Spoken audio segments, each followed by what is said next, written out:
And after we finish defeating Iran, which is being very badly defeated,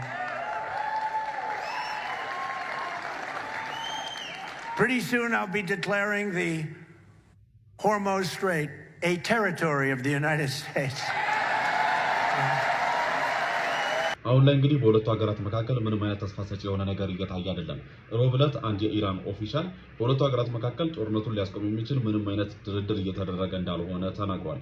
በትናንትናው ዕለት ደግሞ ፒቲኤክስ የአሜሪካ ጦር ከዚህ በኋላ ብሎኬዱን አጠናክሮ እንደሚቀጥል ይህንን ለማድረግ ደግሞ መርከቦችን ኢንድ አውት እያደረጉ ወይ ደግሞ ሮቴት እያደረጉ ወደ ሆርሙዝ እንዲገቡና እንዲወጡ እያደረጉ ብሎኬዱን አጠናክረው እንደሚቀጥሉ ምንም አይነት መርከቦች ወደ ኢራን እንዳይገቡም እንዳይወጡም አድርገው እንደሚቀጥሉ ተናግሯል። ከዚህም በተጨማሪ የአሜሪካ ትሬጀሪ ሰክሬታሪ የሆኑት ስኮት ቤሴንት በቀጣይ ሳምንት የትኛውም ሀገር ላይ አድርገን ማናቀውና የትኛውንም ሀገር አይሶሌት አድርገን በማናቀው መልኩ ኢራን ላይ ከባድ የሚባል ኢኮኖሚክ ሳንክሽን ወይ ደግሞ ማዕቀብ ለመጣል ዝግጅታችንን ጨርሰናል ብለዋል። በሌላ በኩል ኢራን ደግሞ አሜሪካ ዝም ብላ ሽንፈቷን አምና ትቀበል እኛ ያስቀመጥነውን ዲማንድም ሚታደርግና ድርድሩን እንፈጽም እያለች ነው። ከዚህም በተጨማሪ ያሳለፍነው ሐሙስ ማታ 2 መርከቦች ተመተዋል በኢራን።